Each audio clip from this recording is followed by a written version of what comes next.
Hello hi ಎಲ್ಲರಿಗೂ ನಮ್ಮ ಚಾನಲ್ಗೆ ಸ್ವಾಗತ ಸುಸ್ವಾಗತ. ಇವತ್ತು ನಾನು ಏನು ಹೇಳ್ತಿದ್ದೇನೆ ಅಂದರೆ, ಎಲ್ಲರಿಗೂ ತಿಳಿದ ಹಾಗೆ ಧುರಂಧರ್ 2 ಫಿಲ್ಮ್ ಇದು ನಮ್ಮ ಭಾರತ ಮತ್ತು ಪಾಕಿಸ್ತಾನದ ನಡುವೆ ಯುದ್ಧ ನಡೆಯುತ್ತಲ್ಲ, ಅದರ ಬಗ್ಗೆ ಡೀಟೇಲ್ ಆಗಿ ಕೊಟ್ಟಂಥ ಚಿತ್ರ ಇದು. ಎಲ್ಲರೂ ಒಂದ್ಸರಿ ನೋಡಲೇಬೇಕು ಅಂತ ನಾನು ಹೇಳ್ತೀನಿ. ತುಂಬ ಚೆನ್ನಾಗಿದೆ ಕೂಡ ಮೂವಿ. ಇದು ಏನಿದೆ 1999ರಲ್ಲಿ ಕಂದಹಾರ್ ವಿಮಾನ ಘಟನೆ ಬ್ಲಾಸ್ಟ್ ಆಗುತ್ತೆ. ಆ ಟೈಮ್ನಲ್ಲಿ ನಮ್ಮ ಭಾರತದ ವಿಮಾನ ಪಾಕಿಸ್ತಾನದ ಪಾಲಾಗಿರುತ್ತದೆ. ಆ ಟೈಮ್ನಲ್ಲಿ ಹಿರಿಯ ಗುಪ್ತಚರ ಅಜಯ್ ಸನ್ಯಾಲ್ರವರು ಮತ್ತು ರಾಷ್ಟ್ರಪತಿಯವರು ಎಲ್ಲರೂ ತುಂಬ ಚಿಂತೆ ಒಳಗಾಗುತ್ತಾರೆ.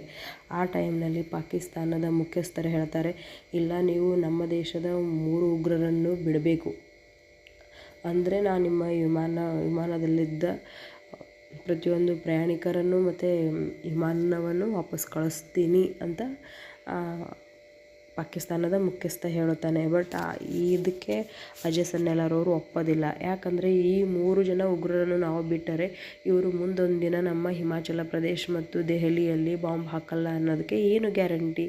ಸೊ ಬೇಡ ಅಂತ ಅಜಯ್ ಸನ್ಯಾಲ್ ಹೇಳ್ತಾರೆ. ಬಟ್ ಹಿರಿಯ ಅಧಿಕಾರಿಗಳಿಗೆ ತುಂಬ ಒತ್ತಡ ಆಗುತ್ತೆ ಮತ್ತು ಸರ್ಕಾರಕ್ಕೆ ಕೂಡ ಇದು ತುಂಬ ಒತ್ತಡ ಆಗುತ್ತೆ. ಆ ಟೈಮ್ನಲ್ಲಿ ಒಪ್ಕೊತಾರೆ. 3 ಉಗ್ರರನ್ನು ಪಾಕಿಸ್ತಾನಕ್ಕೆ ಬಿಟ್ಟು ಕಳಿಸಲಾಗುತ್ತದೆ. ಧುರಂಧರ್ ಅವರು ಯಾವ ಥರ ಯೋಚನೆ ಮಾಡಿದ್ದಾರಲ್ಲ, ಅವರು ಯೋಚನೆ ಮಾಡಿ ಆಪರೇಷನ್ ಧುರಂಧರ ಯೋಜನೆಯನ್ನು ಮಾಡುತ್ತಾರೆ. ಅದನ್ನು ಪ್ರಧಾನಮಂತ್ರಿಗೆ ಕಳುಹಿಸುತ್ತಾರೆ.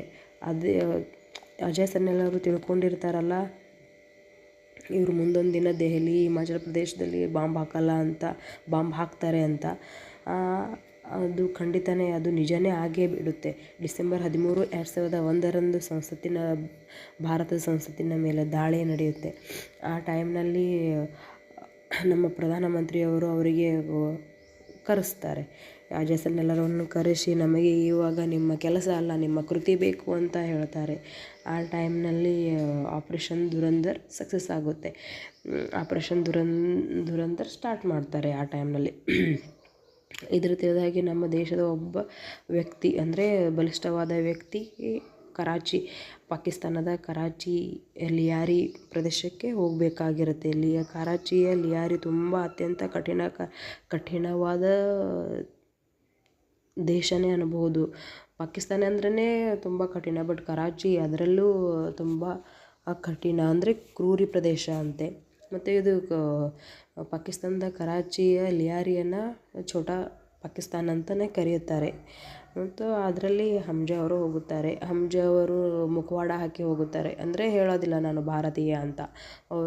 ಹಮ್ಜಾ ಅಲಿಯವರು ಪಾಕಿಸ್ತಾನಕ್ಕೆ ಎಂಟ್ರಿ ಕೊಟ್ಟು ಅಲ್ಲಿ ಒಂದು ಸಣ್ಣ ಧಾಬಾದಲ್ಲಿ ಕೆಲಸ ಮಾಡ್ತಾರೆ. ಧಾಬಾದಲ್ಲಿ ಕೆಲಸ ಮಾಡುವಾಗ ದರೋಡೆಕೋರರು ಅವರ ಮೇಲೆ ದಾಳಿ ಮಾಡ್ತಾರೆ. ಆ ಟೈಮ್ನಲ್ಲಿ ಆ ಧಾಬಾದ ಮಾಲಕ ಅವರಿಗೆ ಸಹಾಯ ಮಾಡ್ತಾನೆ. ಅಂದರೆ ಅವರಿಗೆ ಪುಟ್ಟ ಗಾಯಗಳಾಗಿರುತ್ತವಲ್ಲ, ಅವಕ್ಕೆ ವಾಸಿ ಮಾಡೋಕ್ಕೆ ದುಡ್ಡು ಅದು ಎಲ್ಲ ಕೊಟ್ಟು ಕನ್ವೆ ಮಾಡ್ತಾನೆ. ಆ ಟೈಮ್ನಲ್ಲಿ ರೆಹಮಾನ್ ದಕ್ಕಾತ್ ಅಂತ ಇವನು ತುಂಬ ಕ್ರೂರಿ. ಪಾಕಿಸ್ತಾನದಲ್ಲಿ ರೆಹಮಾನ್ ದಕ್ಕಾತ್ ಅಂತ ತುಂಬ ಕ್ರೂರಿ. ಮತ್ತು ಇವನ ವಿರೋಧಿ ಯಾರು ಅಂದರೆ ಪಬ್ಬು ಬುಲೋಜ್. ಇವರಿಬ್ಬರು ವೈರಿಗಳಂತ ಹಮ್ಜಾ ಅಲ್ಲಿ ತಿಳ್ಕೊಳ್ತಾನೆ. ಅವನು ಇದನ್ನು ತುಂಬ ಚೆನ್ನಾಗಿ ಎಲ್ಲ ಅದ್ರ ಬಗ್ಗೆ ಸ್ಟಡಿ ಮಾಡ್ಕೊತಾ ಇರ್ತಾನೆ. ಆ ಟೈಮ್ನಲ್ಲಿ ರೆಹಮತ್ ದಕ್ಕಾತ್ನ ಹಿರಿಯ ಮಗನನ್ನು ಪಬ್ಬು ಬುಲೋಜ್ನ ಆಯಾಗಳು ಅವನ ಮೇಲೆ ದಾಳಿ ಮಾಡ್ತಾರೆ. ಆ ಟೈಮ್ನಲ್ಲಿ ಹಮ್ಜಾ ಅಲಿ ಏನು ಮಾಡ್ತಾನೆ ಅಂದರೆ, ರೆಹಮತ್ ದಕ್ಕಾತ್ನ ಹಿರಿಯ ಮಗನನ್ನು ಸೇವ್ ಮಾಡಿ ರೆಹಮತ್ ದಕ್ಕಾತ್ನ ಸಪೋರ್ಟ್ ಪಡೆಯುತ್ತಾನೆ. ಆವಾಗ ಆ ಟೈಮ್ನಲ್ಲಿ ರೆಹಮತ್ ದಕ್ಕಾತ್ನ ಹಿರಿಯ ಮಗ ಹೇಳ್ತಾನೆ, ಅವರ ತಂದೆಗೆ ಹೇಳ್ತಾನೆ, ಅಪ್ಪ ಇವರೇ ನೋಡು ನನ್ನನ್ನು ಸೇವ್ ಮಾಡಿದ ವ್ಯಕ್ತಿ ಅಂತ. ಆವಾಗ ರೆಹಮತ್ ದಕ್ಕಾತ್ ಹಮ್ಜಾ ಅಲಿನ ಒಪ್ಕೊತಾನೆ. ಏನು ಬೇಕು ಹೇಳು, ನಿನಗೆ ದುಡ್ಡು ಬೇಕಾ, ಏನು ಬೇಕಾ, ಎಲ್ಲನೂ ಕೊಡ್ತೀನಿ, ನೀನು ನನ್ನ ಮಗನ ಕಾಪಾಡಿದೀಯಾ ಅಂತ. ಬಟ್ ಹಮ್ಜಾ ಅಲಿ ಆವಾಗ ಹೇಳ್ತಾನೆ, ನನಗೇನು ಬೇಡ, ನಿಮ್ಮ ಪ್ರೀತಿ ಒಂದಿದ್ರೆ ಸಾಕು ಅಂತ. ಏನು ಇಸ್ಕೊಳ್ಳೋದಿಲ್ಲ, ಅವನ ಪ್ರೀತಿಯನ್ನು ಅವನು ಗಳಿಸ್ತಾನೆ. ಮತ್ತು ರೆಹಮತ್ ದಕ್ಕಾತ್ನ ತಮ್ಮ ಇರ್ತಾನಲ್ಲ, ಅವನು ಹೇಳ್ತಾನೆ 500 ಮತ್ತು 1000 ಸಾವಿರ ನೋಟುಗಳನ್ನು ನಮ್ಮ ದೇಶದಲ್ಲಿ ಡುಪ್ಲಿಕೇಟ್ ಹಣವನ್ನು ನಾವು ತಯಾರು ಮಾಡಿ ನಾವು ಭಾರತಕ್ಕೆ ಕಳಿಸ್ತೀವಿ ಅಂತ ರೆಹಮತ್ ದಖಾತ್ನ ಸಹೋದರ ಹೇಳ್ತಾನೆ. ಆ ಟೈಮ್ನಲ್ಲಿ ಹಮ್ಜಾ ಅಲಿಗೆ ಸಿಡಿಲು ಬಡ್ದಂಗೆ ಆಗುತ್ತೆ. ಇದು ಇಂಥ ಕರಾಳ ವಿಷಯ ಇದೆ ಅಂತ ನಮಗೆ ಗೊತ್ತೇ ಇರೋದಿಲ್ಲಲ್ಲ, ಬಟ್ ಯಾರ ಮುಂದೆ ಹೇಳೋದಿಲ್ಲ, ಮನಸ್ಸಿನಲ್ಲೇ ತುಂಬ ಅಳಲು ತೊಡ್ಕೊತಾನೆ ಅವನು. ಓಕೆ, ಇದರ ಸೆಕೆಂಡ್ ಪಾರ್ಟ್ ನಾನು ನಿಮಗೆ ನಾಳೆ ಹೇಳ್ತೀನಿ.